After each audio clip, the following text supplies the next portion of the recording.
Bonjour chers élèves, j'espère que vous allez bien.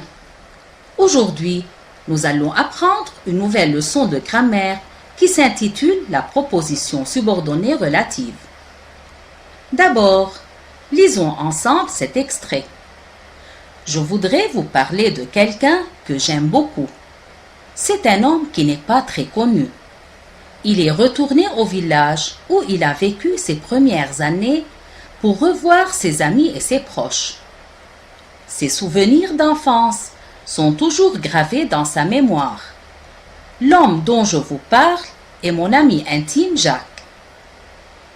Essayons maintenant de répondre aux questions ci-dessous. Question 1. Repérez les propositions en rouge et dites par quel mot commencent-elles. Ces propositions commencent par les mots que, qui, où et dont. Question 2.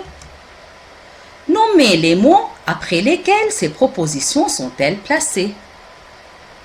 Ces propositions sont placées après le mot quelqu'un, après homme, après village et aussi après le mot homme. Question 3. Que rapportent ces propositions à propos de ces mots? Elles donnent des précisions ou des informations sur ces mots. C'est quelqu'un que j'aime. C'est un homme qui n'est pas connu. C'est un village où il a vécu ses premières années. Je parle aussi de cet homme. Donc, elles donnent des précisions ou des informations sur ces mots. Et elles sont juste placées après ces mots qu'on appelle antécédents. Question 4. Essayons de supprimer ces propositions. Que devient le texte? Peut-on le comprendre? Je voudrais vous parler de quelqu'un. C'est un homme. Il est retourné au village pour revoir ses amis et ses proches. Ses souvenirs d'enfance sont toujours gravés dans sa mémoire. L'homme est mon ami intime, Jacques. Bien sûr, on peut le comprendre, mais il manque de précision. Donc, qu'est-ce qu'on peut retenir? Je retiens que la proposition subordonnée relative rapporte des informations sur un nom qu'on appelle antécédent. C'est une expansion de ce nom, comme on a déjà vu avant l'adjectif qualificatif. La proposition subordonnée relative aussi commence par qui, que, où et dont, qu'on appelle des pronoms relatifs. Elle peut être supprimée sans nuire au sens du texte, ça veut dire sans changer le sens de ce texte. Et elle suit toujours le nom qu'elle complète.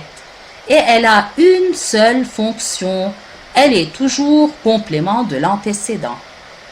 Comme on va voir dans cet exemple. J'écris le titre que tu as dicté. La proposition subordonnée relative est que tu as dicté. Elle est introduite par le pronom relatif que et elle est complément de l'antécédent, le titre.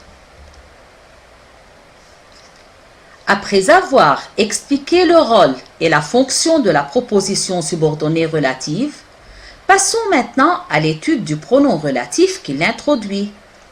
Quel est son rôle et quelles sont ses fonctions? Sachons que le pronom relatif sert à éviter la répétition dans la phrase.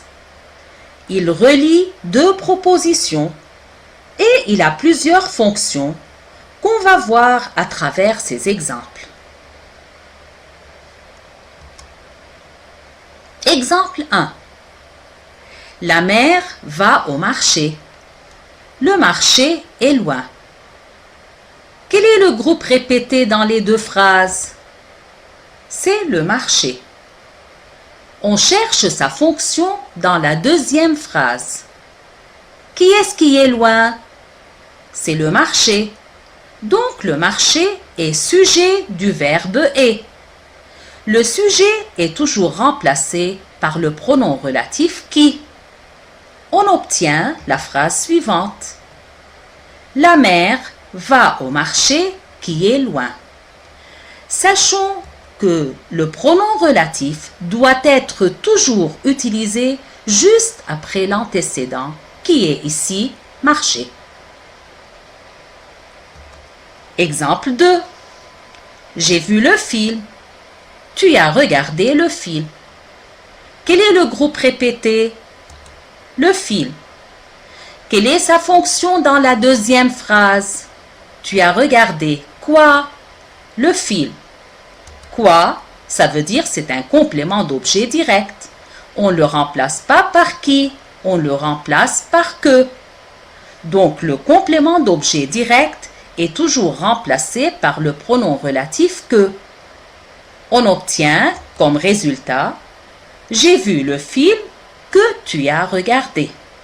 N'oublions pas que le pronom relatif doit être toujours utilisé juste après l'antécédent. Passons à l'exemple 3 et on prend la même démarche.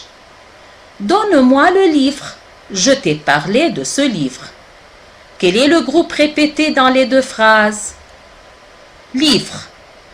Quelle est sa fonction dans la deuxième phrase? Je t'ai parlé de quoi?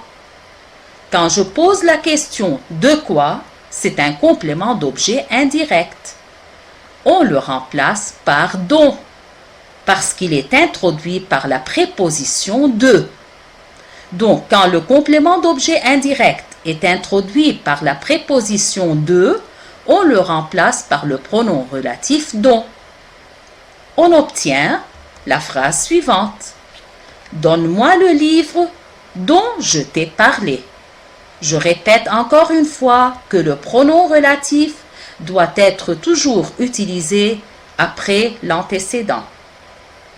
Dont aussi peut avoir une autre fonction. Exemple 4. La femme vient de partir. Le nom de la femme est Marie.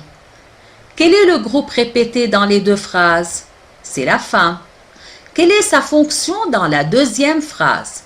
Le nom de qui? C'est le nom de la femme. De qui? Donc c'est un complément du nom qui est introduit par la préposition de. On le remplace encore par le pronom relatif dont. Que devient la phrase? La femme dont le nom est Marie vient de partir.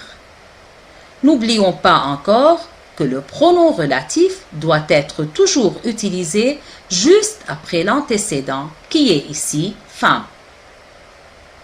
Passons à l'exemple 5. J'ai visité l'hôtel. On a passé un jour dans cet hôtel. Le groupe répété dans les deux phrases, c'est hôtel. Quelle est sa fonction dans la deuxième phrase? On a passé un jour.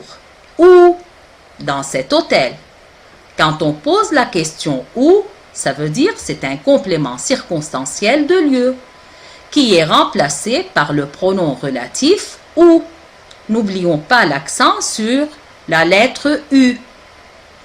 On remplace le complément circonstanciel de lieu par le pronom relatif où. On obtient la phrase suivante. J'ai visité l'hôtel où on a passé un jour. Le pronom relatif est placé à côté de son antécédent qui est ici l'hôtel.